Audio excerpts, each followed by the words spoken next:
بڵاو بینەران و بیسەرانی کەناڵی ئاسمانی پێیان خۆشحاڵم لە ئەڵلقەیەکی نوێی بەرنامەی پرتوێتان دەکەمەوە.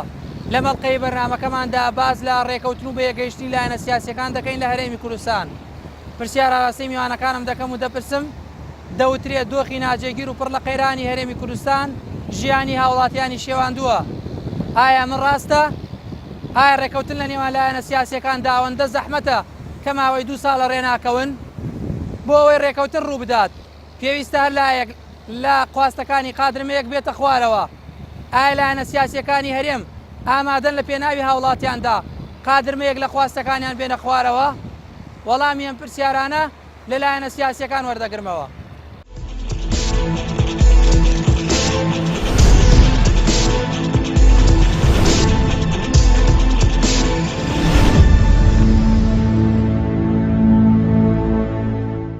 بەناوی خۆی گەورە و میهرەبان زۆر سپاس. بە دڵنیاییەوە تەباننی و واقع سیاسی لە هەرێمی کوردستان هەیە و ئەو لێکترازان و لێک دوورکەوتنەوە ئەو دۆخە سیاسیە ناجێگیرە ئەو پەیوەندی کە ئێستا لە نێوان هێزە سیاسیەکانی هەرێمی کوردستان هەیە دابەشبوونە سیاسیە بە دڵنیاییەوە کاریگەریی نەرێنی لەسەر دۆخی گشتی و لەسەر ژیانی گشتی کۆمەڵایەتی دروست کردووە و ئەو کاریگەریی نەرێنی سلبیە و بە ئاراستەیە کاریگەری سلبیشی لەسەر پرۆسی حکومڕانی دروست کردووە و بە دڵنیاییەوە تەمەنەوەی کە ئێستا لە هەرێمی کوردستان ئەگوزارێەوە هەیە حاڵەتێکی ناتەندروستە، حاڵەتێکی ناسروشتیە و ئەبێ کاتێک بێ ئەمە کۆتایی بێەوە هێزە سیاسیەکان جارێکیکە بگەنەوە بە یەک، بەڵام بۆ هاوڵاتیش گرنگە و ئەمە پێمان وایە بێ هاوڵاتیانی هەرێمی کوردستانیش سەیری هۆکارەکانی ئەو ناتەباییە سیاسیە بکەن کە لە هەرێمی کوردستان هەیە و بزانن ئەم ناتەباییە سیاسیە دەرەنجامە خۆی هۆکار نییە. هۆکارەکانی ئەگەرێتەوە بۆ ئەو خراپی حکومڕانی کە لە هەرێمی کوردستان هەیە، ئەو ناشەفافەتی لە سەرچاوەکانی دارایی هەیە، لە بەهەدەردانی سامانی گشتی، ینی لە خراپی لە جۆرێک لە حکومڕانیەکی ناتەندروست کە لە خزمەتی هاوڵاتیانی هەرێمی کوردستاندا نیە. بە دڵنیایی ئەمە دەرەنجامی ئەوەیە کە ئەم وڵاتی ئێمە نەبووتە وڵاتی موەسسەسات و دامەزراوەکان بە دامەزراوەی یاسایی بن و بە پرەنسیپەکانی حکومڕانیەکی سەلیم و تەندروست مامەڵە بکەن و حیزب ڕۆڵی خۆی ببینێ و حکوومەت ڕۆڵی خۆی ببینێ. یعنی بەڵێ من تەییدیەوەکەم کە دۆخە ناجێگیری ئێستا هەیە کاریگەری هەیە، بەڵام نەتیجەی خراپی ئەو بە حکومڕانیە کە لە هەرێمی کوردستان هەیە بە چاکردنی هۆکارەکان بە دڵنیایی ئەم نەتیجەیە بەرەو حاڵەتێکی ئاسایی و سەلیمە چێت. و هێزە سیاسیەکان لە هەرێمی کوردستان وەکو یەک نین و ئەوانەی کە داوای وڵاتێکەکەن کە دامەزراوەی نیشتیمانی بن، داواکەن کە یاسا سەروەر بێ، داواکەن دامەزراوی شەرعی و یاسایی ڕۆڵی خۆی ببینێ، داواکەن حکومڕانێتی حکوومەتی هاوڵاتی بێ، داواکەن شەفافیت لە سەرچاوەکانی دارایی هەبێ، داواکەن دادپەروەری هەبێ لە دابشکردنی سامانی گشتی، داواکرێ کە هۆکاری سیاسی یا تێڕوانینی سیاسی نەکرێتە هۆی سزادانی هاوڵاتیانی هەرێمی کوردستان، داواکرێ کە حیزب و لایەنگر و نزیکەکانی حیزب لە سامانی گشتی مفید نەبن یا چینێکی کەم لە حیزب حکومڕانەکان لە سامانی گشتی مفید بەشە زۆرەکەی هاوڵاتیانی هەرێمی کوردستانیش برسی بن و بێموچە بن و لە خراپترین دۆخی ژیانیاندا بن. یەکێک لە کێشەکانی ئەو ڕۆی هاوڵاتیان کە بوونە قوربانی ململانە سیاسیەکان، بەشێکی ئەو ململانەیە لە بینی لایەنە سیاسیەکان هەیە و ناجێگیری باری سیاسی و کێشەی سیاسی، کێشەی یاسایی، کێشەی پەیوەندی بینی لایەنە سیاسیەکان، بێمەتمانەی لایەنە سیاسیەکان، هەموو ئەوانە گوازراوەتەوە بۆ ناو هاوڵاتیان و بە تایبەتی موچە و بژێویش ڕاستەخۆ ڕەبتی بە بارودۆخە سیاسیەکە و ململانە سیاسیەکانەوە هەیە. دێساگەر بچێ ناو هاوڵاتیان گفتوگۆیان لەگەڵ بکەی، دەچێ هەر ماڵێ، دەچێ هەر بازاڕێ، هەر هاوڵاتێکی هەرێمی کوردستان دەیبینی تەواو ناومێدە، تەواو ململانەکانی هەرێمی کوردستان کاریگەری لەسەر دەرونی ئەو هەیە، لەسەر ژیانی ئەو هەیە، لەسەر ئایندەی ئەو هەیە. ڕەشبینیەک بەرامبەر کۆی پرۆسەکە لای هاوڵاتی دروست بووە، کاریگەری بارودۆخە سیاسی و ناجێگیری سیاسیەکەیە. لە ڕاستیدا ئەو دۆخە سیاسی کە ئەمڕۆ لە کوردستانە ڕوویداوە کە ئەمڕۆ سراعاتێکی ناشەریفانە دروست بووە لە ناو حیزبەکانە و وەزعی کوردستانی تێکداوە و حیزبەکان سەرکردایەتیە سیاسیەکان بە یەکەوە دانیشون و هەوڵە نەداوە بۆ ئەوەی کە چارەسەری کێشەکان بکەن یەکێکە لە سەبەر ڕئیسی و سەرەکیەکانی تێکدانی وەزعی کوردستان چونکە ئەگەر بەهاتایە لە کوردستانە سەقامگیری هەبوایە لەباتی ئەو کێشمەی لەسەر دەسەڵات و لەسەر دەستکەوت ئەکرێ ئەگەر لەسەر چارەسەرکردی کێشەکان بکرایە لەلایەن هەموو سەرکردایەتی سیاسیەکانەوە بە یەکدەنگی و یەکریزی من پێم وایە زۆربەی ئەو کێشانەیە ئەو قەیرانەی کە ئێمڕۆ ڕووی کردوتە کوردستان چارەسەرکردنی ئاسانتر بوو و هەنگاوی گەورەترمان نابوو بۆ چارەسەرکردنی بەڵام لەبەر ئەوەی کە بە حەقەت کێشمە سیاسیەکە بۆ چارەسەرکردنی کێشەکان نییە و لە بینی حیزبە سیاسیەکانایە هەتا بێ ڕۆژ بە ڕۆژ قەیرانەکان قوڵتر و بریندەکان گەورەترە بن لەسەر جەستەی میلەتەکەمانە بۆیە ئەگەر ئێمە بمانەوێ چارەسەری ئەم کێشانە بکرێ ئەبێ لایەنە سیاسیەکان بە یەکدەنگی بە یەکریزی هەوڵ بدەن بۆ چارەسەرکردنی و بە تەنها بەلایەنێک لە لایەنە سیاسیەکان یا بە دوو لایەن ناکرێت بەڕای من بە حەقەت ئەو ڕێکەوتانە ناکرێ هی ئەوەیە کە ئەم لایەنە سیاسیانە و ئەو سەرکردایەتیانەی کە هەیە ئەگەر ڕاست بڕۆین دەستکەوت و دەسەڵاتی خۆیانیان بەلاوە گرنگترە تاکو دەستکەوتەکانی میلەتەکەمان تا یەکریزی میلەتەکەمان چونکی پێم وانییە هیچ کێشەیەکی ئەوەندە گەورە هەبێ کە قابلی چارەسەرکردن نەبێت لەم هەرێمە ئەگەر مەسئولانە بەرامبەر بە میلەتەکەمان بەرامبەر بە تەسحیە بە فیداکاری بە خۆڕاگری میلەتەکەمان ببوایە من پێم وایە چارەسەری کێشەکان ئەکرا ئەگەر بەهاتایە و بە دوای میلەتەکەمان بکەوتینایە یاخوا بە داوای میلەتەکەمان بکەوتنایە بە دوای ئەو هەموو فیداکاری کە بۆ میلەتەکە دراوە بمان کردایە ئێمە کاتێکی خۆی هەر حیزبێ لەو حیزبانە بگری کە خاوەنی خەبات بێت تێکۆشان بێت تەسعیدا بێ فیداکاری کرد بێ شەهیدیە بێ بریندارێ بێ کەمەندانی هەبێ ئێمە لە شاخ بە خەڵکمان تۆ بۆ ئێوە یەکەین خزمەتکاری ئێوەین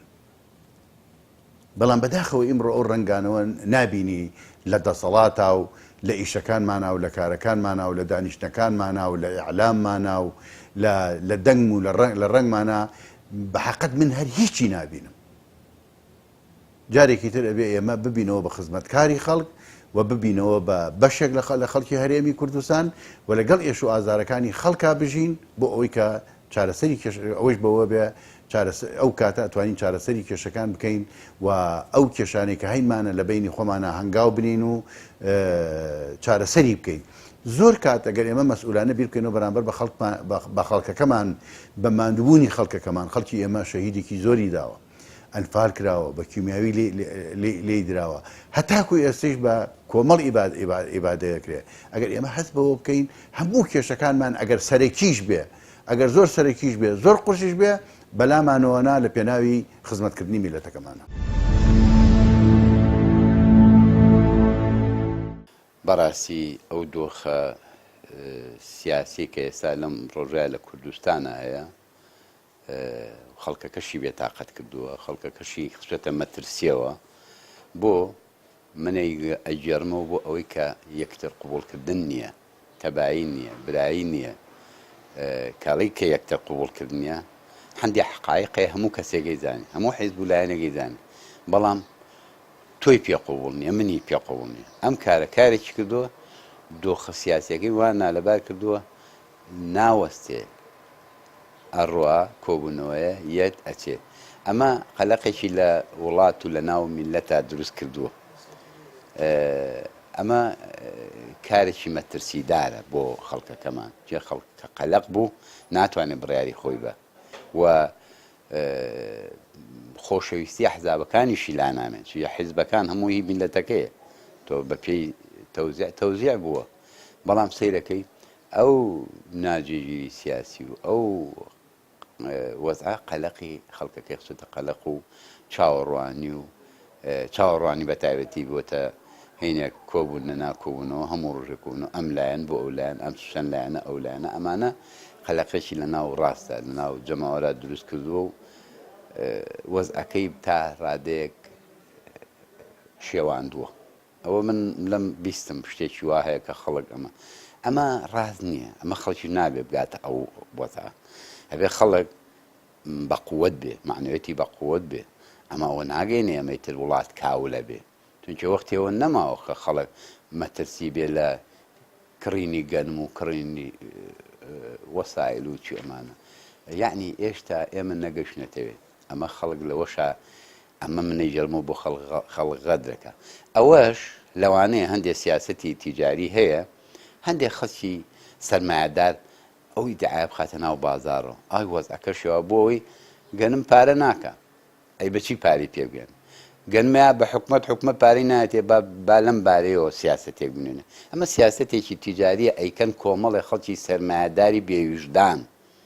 بێویژدان بۆ ئەڵم بێویژدان ئەبێ سەرمایه‌دارەکانمان لە کاتی تەنگانەیە لە باتی شت هەرزانکەن، شت گرانەکەن. کابرا زۆر متەدەینە، تاجیرە، بەڵام ئەو هەلەو ئەو وەزعا قۆزێتەوە زۆرمان دیۆ لە وڵاتە، زۆر خەڵک هەیە بەداخەوە ئەوە ئەقۆزێتەوە و ئەجنا جارێک کوا گەشێتەوە مەترسێ خەڵک ێژا سفرە و خوانی هەرو کوجارانە ژیان و ڕاستە قەیرانە قەیرانێکی گەورەیە، تەبەقەیەکی وەسەتی فەوتاوە، ئەوەی کێچیە و ئەوەی مەعاشخۆرێکی نۆمانە ڕاستە ژیانشە، بەڵام تۆ سەیری خەڵکە بە معنەوێتە چاکەکە بکە لەگەڵەوە هەر معنەوێتی بەرزە. ئەمە ئەگەڕێتەوە سەر ئەشخاصەکان بەتایبەتی تاجیرەکان ئێستا زۆر خراپە، حەقی وایە میلەتی ڕاست بێتەوە لەو کۆمەڵە خەڵکە، چونکە ئەگەر ڕاست دەکەن با دیعایەتی ئەوە نەکەن، با ئەهوەنیەوە سەیری وەزعەکە بکەن، شت گران نەکەن. بەعکسەوە کە تۆ ئەگەر وەتەنی بی، نەتەوەیی بی، کورتپەروەری بی، گاڵتە بەلایەنەکان مەکە،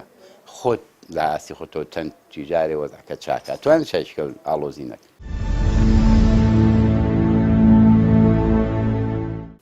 بێگومان ئەم کێشە سیاسیانی کە لە هەرێمی کوردستان هەیە کاریگەری ڕاستەوخۆی لەسەر ژیانی هاوڵاتیان هەیە. ئەی ئەم کێشە سیاسیانە نییە کە وای کردووە پارتی دیموکراتی کوردستان پەرلەمان دابخات، ینی دەوڵەتێک حکومداریەک بەبێ پەرلەمان نەتوانێت یاسا دەرکا بۆ بەرژەوەندی خەڵکی کوردستان، شوێنێک نەبێت چاودێری دەسەڵات بکات، چاودێری دەوڵەت بکات، بچن عەقدی 20 ساڵە و 30 ساڵە لەسەر خوێنی ئەم خەڵکە سەروەت و سامانی ژێر ئەرز و سەر ئەرزی ئەم وڵاتە بەبێ چاودێری بەبێ لێپرسینەوە بکەن، ئەی چۆنەوە نیە. بەڵێ زۆر کاریگەری هەیە لەسەر ژیانی هاوڵاتیان، بەڵام ئەوە دەبێ هاوڵاتیان بزانن چی ئەم بارودۆخەی بەم ڕۆژەگەیاند. وەکو وتم قەیرانی دارایی شتێکە کە لە ئەنجامی سیاسەتی شکست خواردووی ئەم حکوومەت و ئەم دەسەڵاتە ئەم قەیرانی دارایی و ئابووریە هاتۆتە پێشەوە. بەڵام ئەگەر پەرلەمان هەبێ، ئەگەر حیزب و لایەنە سیاسەکان بەیەکەوە دابنیشن هەمووی بەیەکەوە، ئەبێ بیر لە چارەسەرێ بکەنەوە بۆ باشکردنی ژیان و گوزەرانی هاوڵاتیان. بەڵام کە حیزبەکان لەگەڵ یەک دانەنیش و دەرگای پەرلەمان دابخرێ، ئەی ئەم بارودۆخە چیە چاکی بکاتەوە؟ ئەوەی کە لە دەسەڵاتە خۆی بارودۆخەکەی خراپ کردووە، خۆی شکستی خواردووە لە سیاسەتی ئابووری و سیاسەتی نەوتی، بۆی ئەم قەیراندارایە دروست بووە. بێگومان هەموو لایەک بەشی خۆی بەرەکەوێ، بەڵام ئەوەی کە دەسەڵاتی زیاترە و ئەوەی چمکەکانی دەسەڵات و جومگەکانی دەسەڵاتی کۆنتترۆل کردو و قۆرخ کردووە، ئەمانە پشتی شێریان بەرەکەوێ لە ئەم ئەزمە سیاسی کە لە کوردستان هاتوتە پێشەوە.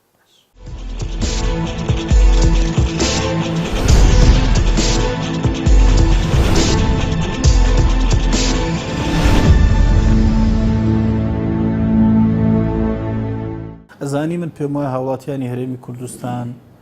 داوا لە هێزە سیاسیەکانەکەن، ئەوانەی کە دەستەڵاتیان هەیە پێش ئەو هێزانەی کە بەشدارن لە دەستەڵات، داوا ئەکەن کە حکومڕانیەکی تەندروستیان بکەن. هاوڵاتیانی هەرێمی کوردستان مافی خۆیانە، ئێمە هەمیشە وتومان هاوڵاتیانی هەرێمی کوردستان مافی خۆیانە بڵێن ئێمەش پێویستە لە سامانی گشتی سوودمەند بین، ئێمەش پێویستە لە پاڵ ئەو ئارامی و ئاسایشەی کە هەمانەکە نیعمەتێکی خوای گەورەیە بەسەرمان، بەڵام لە سامانی گشتیشمان سوودمەند بین. هاوڵاتیانی هەرێمی کوردستان مافی خۆیانە ببینن کە سیستەمێکی حکومڕانی تەندروستیان هەیە و خزمەتەکرێن و حکوومەتەکەیان حکوومەتی هاوڵاتیە و یاسا کاری خۆیەکە و یاسا بەرقەرارە بە تەواوی لە هەرێمی کوردستان، دادگاکان ڕۆڵی خۆیان نەبینن، لێپێچینەوە لە گەندەڵی و لە گەندەڵکارانەکرێ و چاکسازی بە بەردەوامی هەیە ڕۆژ بە ڕۆژ هاوڵاتی داوا ئەکا کە ڕۆژ بە ڕۆژ ئێمە هەنگاوەنەی نەک ئەمەی کە ئێمە ئێستا هەنگاوەچین ڕۆژ بە ڕۆژ هینەکانی گەندەڵی لە هەرێمی کوردستان قوڵە بێتەوە نە هاوڵاتی داواکە زیاتر بەرەو چاکسازی ڕاستەقینە بچین بەرەو ئەوە بچین کە ئێمە ببینە حکوومەتێک دوای 25 ساڵ لە یا 26 ساڵ یا ئەم ڕێژە زۆرەی کە لە دوای بەهاری ساڵی 1990 ئێمە خاوەنی حکومڕانێتیی خۆماڵین بەڵێ ئێمە ئەزانین بە دۆخی جۆرا و جۆردا تێپەڕین بەڵێ ئەزانین ئەم حکومڕانێتیە وێزگەی جیاوازی هەبوو بەڵام لانی کەم لە دوای ساڵی 2023 و دوای ڕوخانی ڕژێمی بەعەز لە هەرێمی کوردستان کۆمەڵێک گرفت کۆتاییان هاتووە ئێستا خاوەنی هەرێمێکی کە بەڕەسمی لە چوارچەوەی دەوڵەتی عێراقدادان پێدراوەکو هەرێمێکی فیدراڵی پەرلەمانی خۆمانمان حکوومەتی خۆمان هەیە موسەساتی کەمان هەبووە بە تەکید یعنی هاوڵاتیان مافی خۆیانە داوا بکەن من پێم وایە ئەمە خواستی ڕاستەقینەی هاوڵاتیە لە هەرێمی کوردستان و هێزە سیاسیەکانیش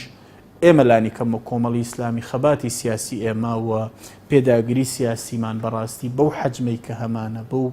توانایی کە هەمانە لە پەرلەماندا لە حکوومەت وەک خیتابی سیاسی و قیادەی سیاسی حزبیش ئێمە خواستمان بووە و هەر گرفتێک ئێمە وەکو کۆمەڵی ئیسلامی حقیقەت هەمان بێ لەگەڵ هێزە سیاسیەکان و هەچ هینێک کە بێ لە پەیوەندیەکانی ئێمە پەیوەندی بەم خواستانەوە هەیە ئێمە جگە لەو خواستانە حقیقەت پەیوەندیەکی تەبیعیمان لەگەڵ هەموو هێزە سیاسیەکان هەیە بەڵام ئەمە وامان لێ ناکە پەیوەندی تەبیعیمان لەگەڵ هێزێکی سیاسی هەرگیز وامان لێ ناکە بێدەنگ بین بەرامبەر قۆڕخکاری بێدەنگ بین بەرامبەر بێیاسایی بێدەنگ بین بەرامبەر پێشێرکاری کە ئەکرێنا پێمان وایە ئێمە وەکو هێزێکی سیاسی بۆ ئەوە دروست بووین و دەنگ و متمانەی هاوڵاتیانیش ئەوەی لەسەر واجب کردووی حقیقەت هەر مفاوەزاتێک و هەر گفتوگۆیەکیش کە دەست پێ بکە ئەبێ ئامانجەکەی بەدیهێنانی ئەوانە بێت نەک من چکە بیانی ئمە دروست بڕوانین ئەگەر پەیوەندی هێزە سیاسیەکانیش ئاسایی بێتەوە لە کاتێکدا جۆری حکومڕانی لە هەرێمی کوردستان بەو شێوەیە بێ کە ئێستا هەیە و بار و گوزدەرانی هاوڵاتیانی کوردستان بەو شێوەیە بێ کە هەیە بۆ هاوڵاتیانی کوردستان چ قیمەتێکی هەیە و چ بەهایەکی هەیە و هاوڵاتی لەکوێی سوودمەند دەبێت بەڕاستی یعنی حقیقەت ئەبێ لەو هۆکارانەوە دەست پێ بکەین بۆی بگەین بەو نەتیجەی کە بریتە لە گەیشتن بە تەبایی سیاسی و لێ تێگەیشتنی سیاسی. بە تێڕوانینی ئێمە ڕێکەوتن ئاسانە و زەحمەت نییە ئیرادەی دەوێ و بە تایبەتی ئەو لایەنانەی کە دەتوانن چارەسەر لە ئان و ساتی نزیک بکەن ئەوانە ئیرادە بە خەرج بدەن و من قەناعەتم وایە لایەنە سیاسیەکان بە تایبەتی ئەو پێنج لایەنە کە شانۆی سیاسی هەرێمی کوردستانیان بە شێوەیەکی سەرەکی پێکێنەوە دەتوانن چارەسەری کێشەکان بکەن ئەگەر ئیرادەیان بخنەگەڕ ئەگەر ویستی چاکسازی و چارەسەریان ببێ و بە تاکید هاوڵاتیانی هەرێمی کوردستانیش حەقی خۆیانە فشار دروستکەن بۆ لایەنە سیاسیەکان چیکە نەبنە قوربانی ململانیەکان ئەو فشارەی ئەوان ببێتە پاڵنەرێک بۆ ئێمەی لایەنە سیاسیەکان و بە تایبەتیش لە ناو ئێمە لایەنە سیاسیەکاندا ئەو لایەنەی کە دەتوانێت چۆن گرفتەکانی مەسەلەن هێناوەتە پێشەوە چۆن مەسەلەن پەرلەمانی لە کار خستووە من قەناعەتم وایە پارتی دموکراتی کوردستان لە ئان و ساتێکی نزیکدا دەتوانێت کێشەی سیاسی هەرێمی کوردستان چارەسەر بکات بە حکمی ئەوەی زۆربەی پێگەکانی حکومەتداری و دەسەڵاتداری و عیلاقات و پەیوەندیەکانی لەدەستدایە و دەتوانێت چارەسەری بکە بۆیە پێویستی بە سازشە پێویستی بە تەناسولاتی بینی لایەنە سیاسیەکانە دەبێت چیکە هاوڵاتیان لە بەرچاوی ئێمە ململانەی ئێمە نەبێتە هۆکاری ئەوەی کە ئەوان ببنە قوربانی ببنە هۆی ناومێدی ڕەشببینی بۆیە حەقیقەتی فشاری هاوڵاتیان و پەیامی هاوڵاتیان و ناجێگیری بارودۆخی ژیانی هاوڵاتیان ئەوانە پاڵنەرێکی جددی بێ بۆ ئێمە لایەنە سیاسیەکان بۆی کۆک بین و چارەسەری کێشەکان بکەین بە تایبەتی کە ئێستا بەرەو قۆناغی گەورە و هەنگاوی گەورەش هەنگاودنین و ڕسمی بەرنمەیەکی گەورەمان کردووە بۆ هەرێمی کوردستان ئەوە هەموو داوامان لێ دەکات کە بەڕاستی بەجددی بینە سەرخەت ئەو ناومێدیانە بڕەوێنینەوە و ململانیەکان تەحدیدکەین چین و چارەسەری بکەین و ناکرێ چیکە هاوڵاتی هەرێمی کوردستان ببێتە قوربانی ململانەی نادروستی ئێمەی لایەنە سیاسیەکان بە تایبەتی ئەوانش کە توانێت چارەسەریان هەیە بە تایبەتی ئێستا کێشەکە خەریکە دەکەوێتە بینی دوو لایەن یەکێکیان پارتی دموکراتی کوردستانە کە دەسەڵاتی لایە و زۆرینەی جونگەکانی لایە و هۆکاری پەخستنی زۆربەی پرۆسەکەشە یەکێکی تریش کە بزوتنەوەی گۆڕانە و ئەویش سەرۆکی پەرلەمانی لایە و ئەو کێشەکە کەوتۆتە بینی ئەو دوو لایەنە و لایەنەکانی کەش هەریەکە بە نەوعێک لە کێشەکەەوە ئاڵاون بۆیە من پێم وایە پارتی دموکراتی کوردستان بەشی شێری بەردەکەوێت لە چارەسەر وەلایەنەکانی کەش هەریەکە بەشی خۆی بچێتە پێش و هەنگاو بنێ بۆیە معلومە لای هاوڵاتیانی هەرێمی کوردستان بە حکمی پێگە و کورسیەکانی و جێگە و ڕێگەی پارتی دموکراتی کوردستان پشکی شێری بەردەکەوێت لە چارەسەرکردن ئیرادە بکە و هەنگاو بنێ و بەبێ مەرج و شەرت داوا بکە لایەنە سیاسیەکان کۆ بنەوە پەرلەمان کارا بکرێتەوە و من قەناعەتم وایە ئەوڕۆی هەرێمی کوردستان تەحملی مەرج و شەرت لەسەر یەکدان ناکە چونکە هەتا مەرج دانین شەڕ دانین قەید و قوید بۆ یەکتر دانین کێشەکان قوڵتر دەبنەوە سەرەتای کێشەکان سنووردار بوون دواتر کێشەکان زۆر بەرفراوان بوون ئێستا بۆیە من قەناعەتم وایە ئەگەر ئەو کێشانە چارەسەر نەکەین کێشەی تریش بە دوای خۆی دادێنێ ململانەی تریش بە دوای خۆی دادێنێ ئەو کاتە هەمومان دەبینە قوربانی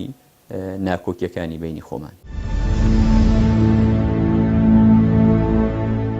من پێویست وایە گەرێمە هەست بە مەسئولیتکەین پێویستیمان بە داوای خەڵک نییە گەرێمە بەشێ بین لەگە خەڵک هەڵقڵاوی ناوجەرگەی خەڵک بین ڕۆڵەی خەڵک لەگەڵمان نابێ و شەهید بێ و بریندار بێ و لە سەنگەرا بێ دیفاع بکات چی پێویستەکە ئەگەر من نوێنەری خەڵک من داوای نوێنەر نەبێ کێ داواکات خۆ خەڵک لەسەر جادە داوا ناکات نوێنەرەکانیان داواکەن لەبەرەوە ئەگەر ئەم لایەنە سیاسیانە هەر یەکەی نوێنەری چینێک و توێژێ بن لە هەرێمی کوردستانە ئەبن بە نوێنەری ئەوانە لەبەر ئەبێ لەگەڵ ئێش و ئازارەکانی ئەوان نابژین بەبێ داواکردنی خەڵکە بێ ئەوانە هەوڵ بدەن هەنگاو بنێن بۆ چارەسەرکردنی کێشەکان بۆ باشترکردنی ژانی خەڵک میلەتی ئێمە خەڵکی ئێمە ئیمڕۆ پێویستی بە شەڕ نییە پێویستی بە سیراعاتی ناشەریفانە نییە بۆ شەڕ ئیمڕۆ میلەتی ئێمە پێویستی بە ئاوەدانکردنەوە بە خزمەتگوزاری بە ئاسایش هەیە بە ئاسایش هەیە بۆ ئەوی بە ئاسایش بە ئازادی بژی پێویستی بەوە نییە بە سیراعات و بە شەڕوی ناوخۆی و بە شەڕە جوێن و بە شەڕە قسە و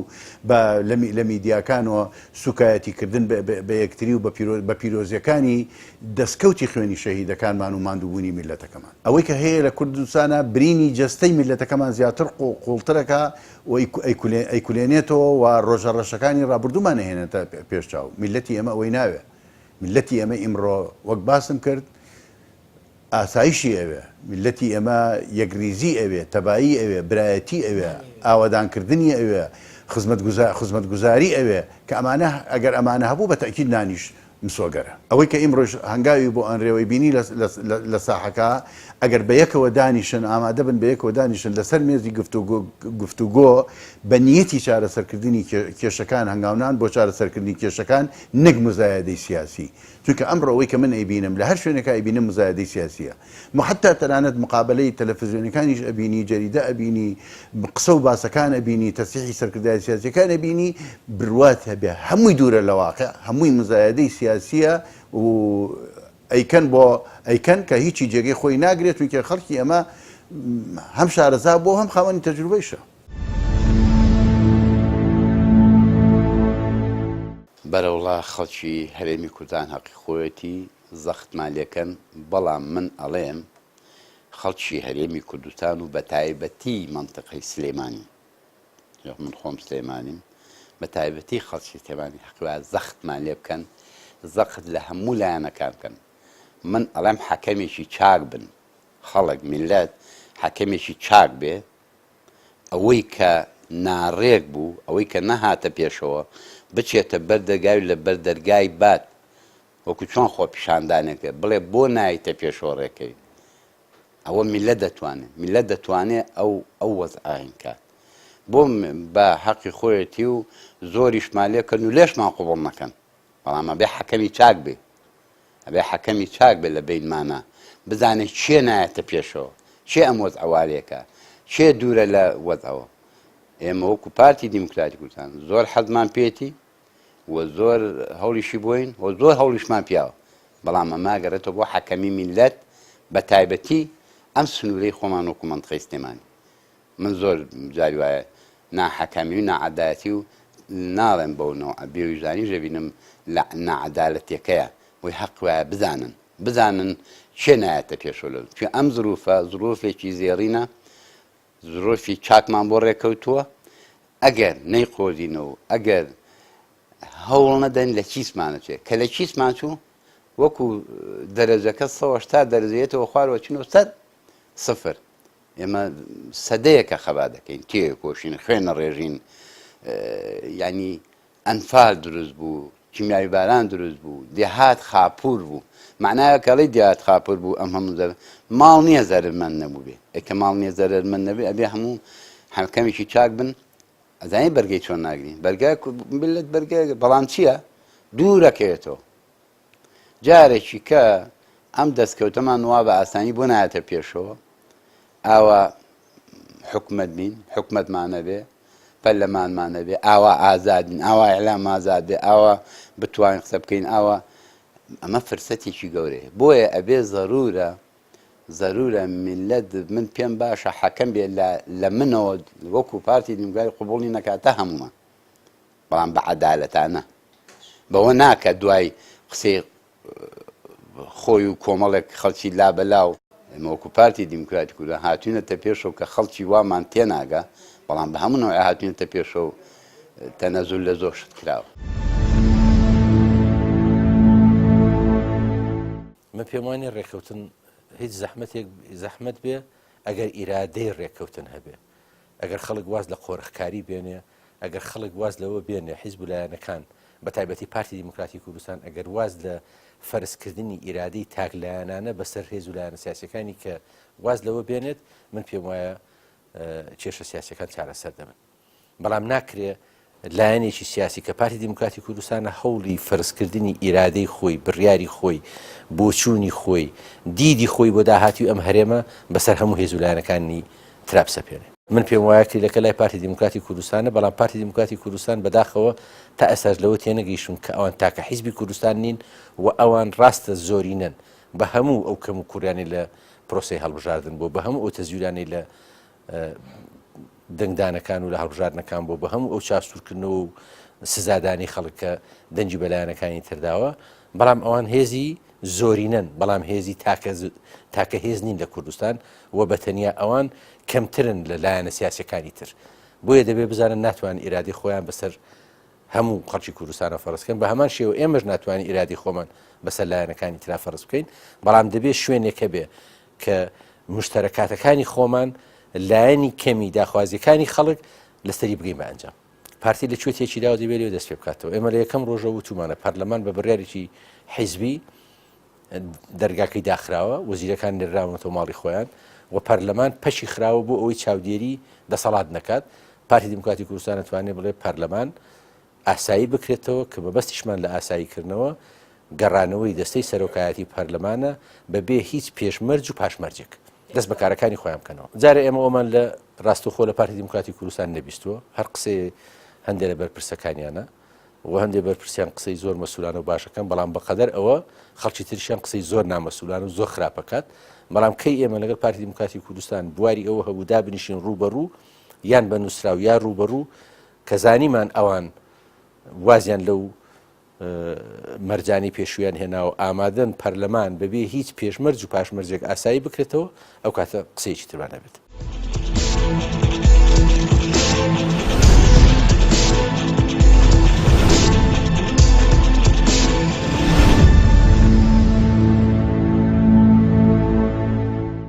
بن پێم وایە هەموو هێز و لایەنە سیاسیەکانە بە سووربین لەسەر خواستە گشتیەکان خواستە جەماوەریەکان خواستەکانی شەقام و هاوڵاتیان ئەوەی کە خواستی گشتیە ئەبێ هەمومان کاری لەسەر بکەین. من پێم وایە ئێمە خۆمان ڕێککەوتوین لەسەرەوەی پەرلەمانێکمان هەبێەوە پەرلەمانە نوێنەرەکانی خەڵکی تێدایە ئاساییکردنەوەی پەرلەمانی کوردستان خواستی هاوڵاتیانی هەرێمی کوردستانە ئەم پەرلەمانە ئەرک و بەپێی پەیڕەوی ناوخۆی پەرلەمان وەزیفەیەکی ئەرکێکی لەسەرشانە ئەمە کە جێبەجێ بکات ئەمە خواستی هاوڵاتیانی هەرێمی کوردستانە ئەوەی ئێمە دامەزراوەکانمان یاسایی بن و شەرعی بن و ڕۆڵی خۆیان ببینەمە خواستی هاوڵاتیانی هەرێمی کوردستانە بۆیە ئەوانەی کە خواستی گشتین ئەبێ ئەوانە بەڕاستی ببنە بنەمای ئەو ڕێکەوتنە سیاسی لە نێوان هێز و لایەنە سیاسیەکانە کرێ لەوە بترازێ من پێم وایە ئێمە و کۆمەڵی ئیسلامی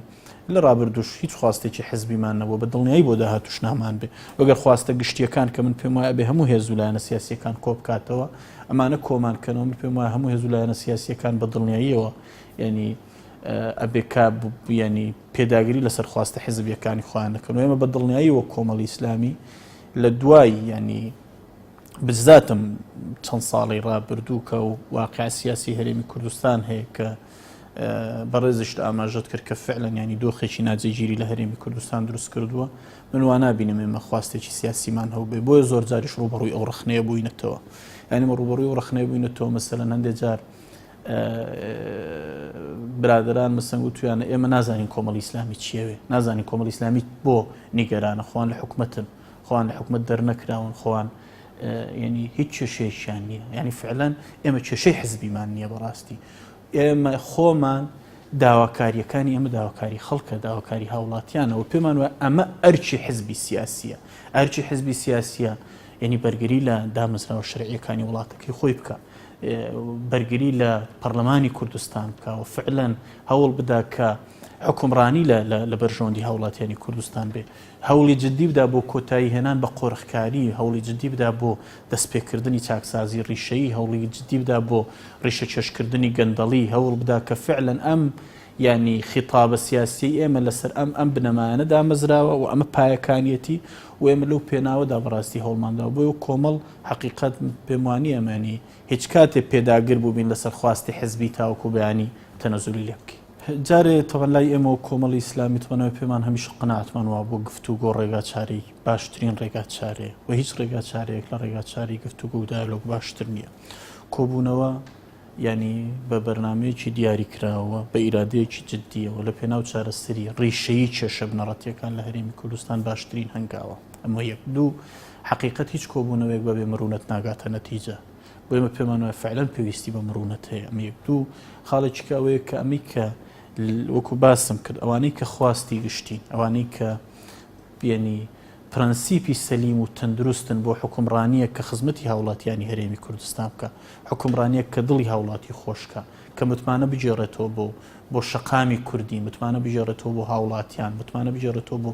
حکوومەتێک کە خەڵکە بە حکوومەتی خۆی بزانێ خەڵک ببینێ کە فعلەن هەنگاوەکان جددین و سەریعن لە پێناوی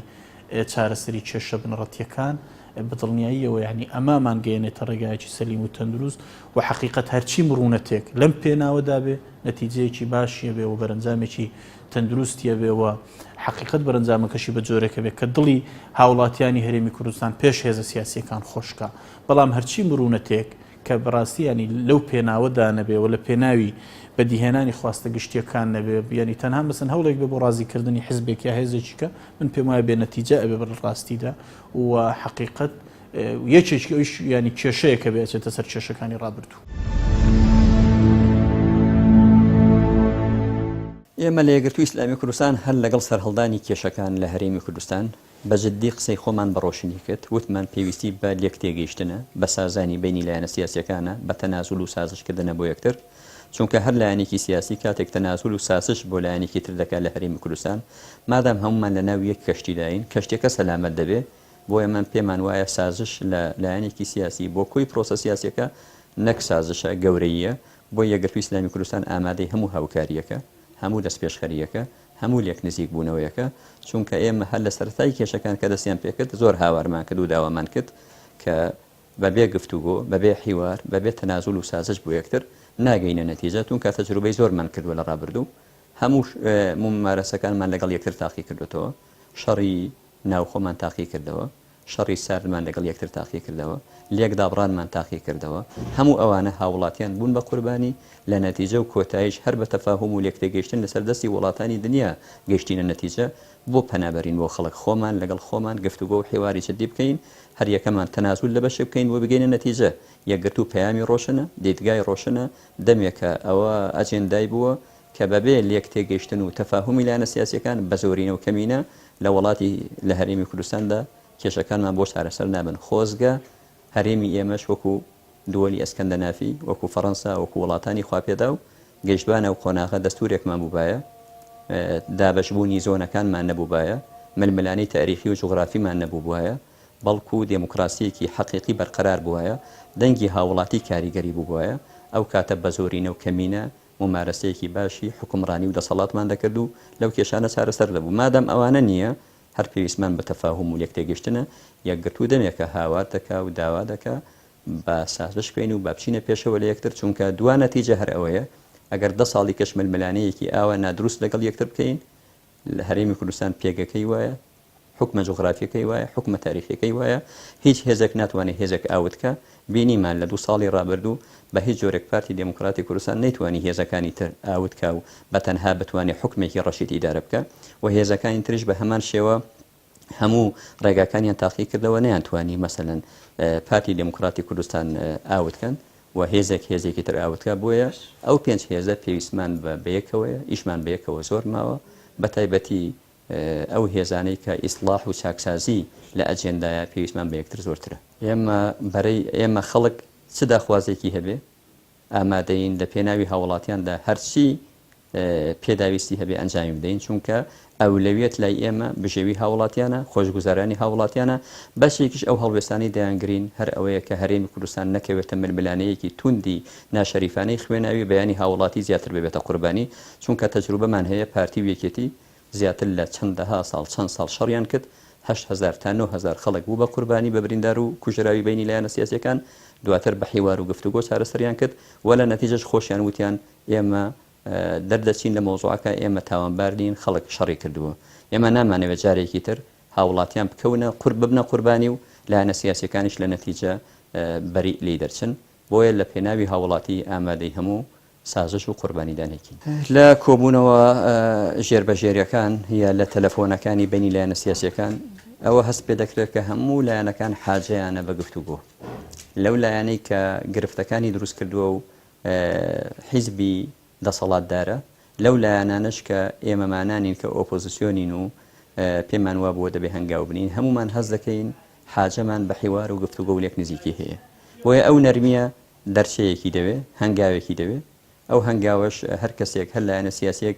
بینێ کارێکی گەورە دەکە. ومێت دەکەم لە ڕۆژانی ئایندەدا ئەوانە بێنە پێشەوە، هەمووی حەزی لە دیدارە، بەڵام بە شێوەیەک بێکە دوور بێت لە قەید و مەرج و شەرت و دوور بێت لە شکاندنی یەکێک و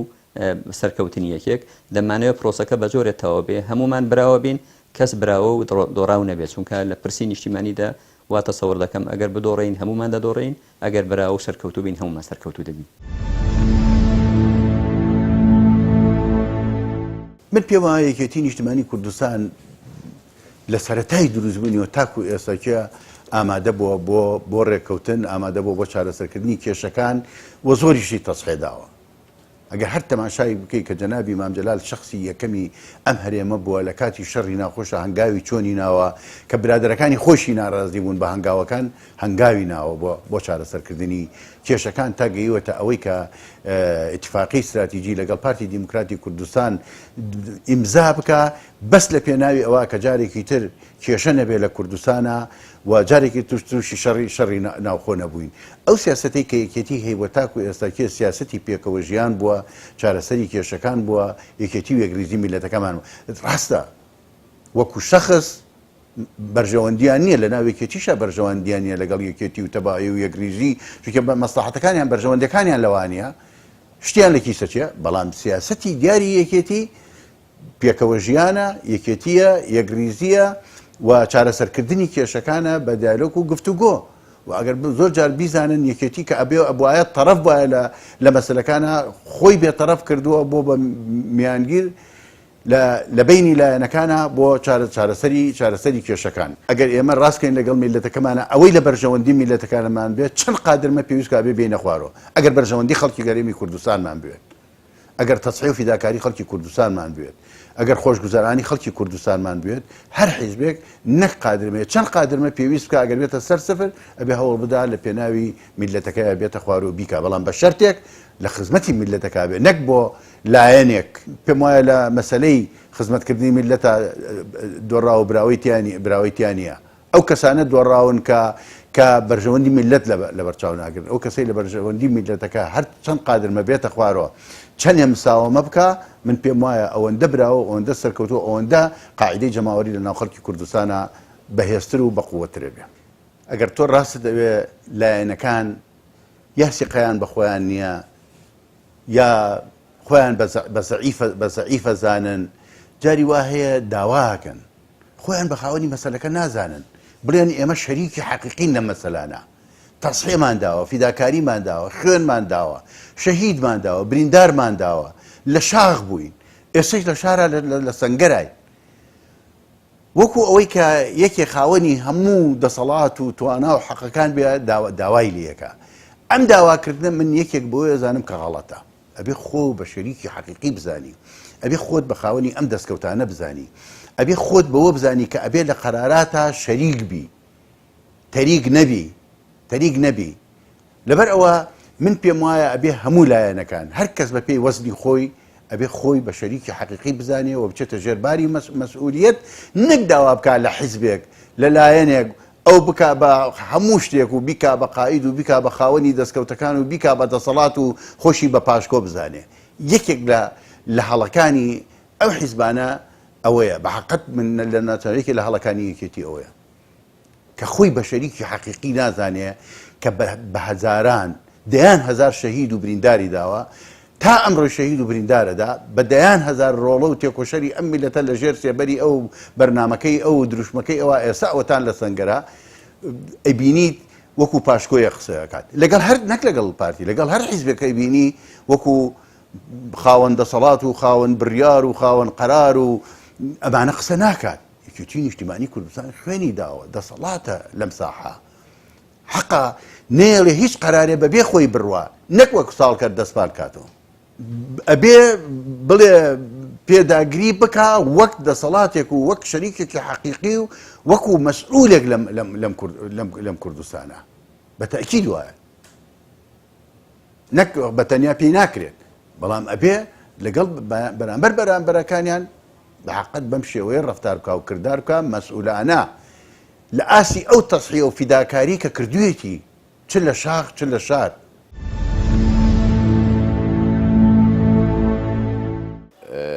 وەکو پارتی دموکراتی کوردستان خۆشتان دووتانە بە تایبەتی ئەعلام کە ئێمە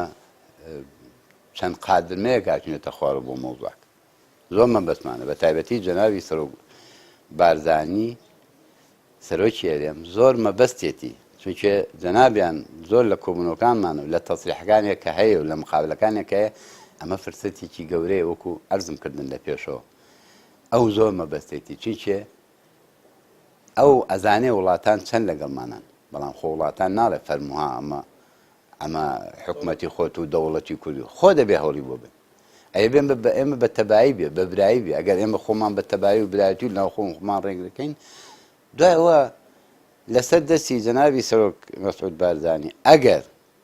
ئەم وەزعە هاتە پێش یان لەسەر دەستی پارتی یان لەسەر دەستی هەزدانێک خۆمە تا سەر بۆ پارتی دموکراتی کوردستان و یان بۆ سەرۆک مەسعود بارزانی نامێنێتەوە. ئەمە شتێکە تۆ ئەلانێکە تۆی چێتە سەر دەستی جیلەکانی دوای ئێمە. ئێساژ ئێمە ڕەنبێتیان نەبین، بەڵام ئەکەوێتە دەست ئەو وەختە سەر بەخۆی خۆت ئەبێت، ئەو وەختە ئیتر نابیتە دەرەجە دوو لای عێراقیەکان و نابیتە ئەبیتە وەکو جەنابی سەرۆکە فەرمووی ئەبیتە دراوسەیەکی چاک. ئێمە بە پێی دەستور و چەند ساڵە لە دوای ڕاپەڕینەوە 25 ساڵ ئێمە خەریکین، ئێستاش زۆر مادە هەیە کە لە دەستورە جێگی کراوە کەچی نە ئیشی پێەکەن نا بەس قسەی بری قەدار و هات کۆبوونەوەکان و چۆمان. لەبەرەوە ئێمە بێ هوشیار بینەوە هەموو لایەنەکانمان، هەموو لایەنەکان هوشیار بینەوە لەو دراوسیانە ولا بە تایبەتی حکومەتی عێراق حکومەتی مەرکەزی کە ئێستا عەبادی و دەستی عەبادیە ئەبێتە هوشیار بینەوە. بەڕاستی بۆیە ئەڵێن فرسەتێکی گەورەیە ئێمە ژۆک و پارتی هاتوینە خوارەوە لە خادمەکان کە تۆ ئەفەرمووی بە تایبەتی چەند قادرمەیە کاتی تۆڵی یەقامەم چەند قادرمەیە لە هەوڵەوە پەرلەمان کاراکوێتەوە لە دوای پەرلەمان فڵان و فڵان بێتەوە فڵان نێتەوە ئێمە لە وەژد هاتی نەخوارە بەس کارا بکرێتەوە لەم ئەوە تا ئێمە نەخوارەوە خەڵ خۆی لێزێتەوە ئێمەوە تا تەسریحاتی کاک فازڵ میرانیتان بینی کە چۆن و هەموو زۆر لە ئەندامانی مەکتەبی سیاسی پارتیمان جێگری سەرۆکی پارتیمان کە سەرۆکی حکومەتە چۆن ئەو داوایان کردووەڵێ حەزیشمانە تو یەکیشە بینین و دووریش نییە ئەبێ یەک ببینین خۆ ئێمە هەمومان کوردین هەمومان وڵا دەبین بەڕێوە هەمومان خەباتمان کردو ئەمە ئێمە وەکو پارتی هیچ خەباتی خەڵک ناخینەوە سفر بینە خوارۆسە هەمووی خەباتی کە تێکۆش هەرێکی بە پێی توانا و بە پێی نفوس و بە پێی تاریخ و بە پێینی خۆی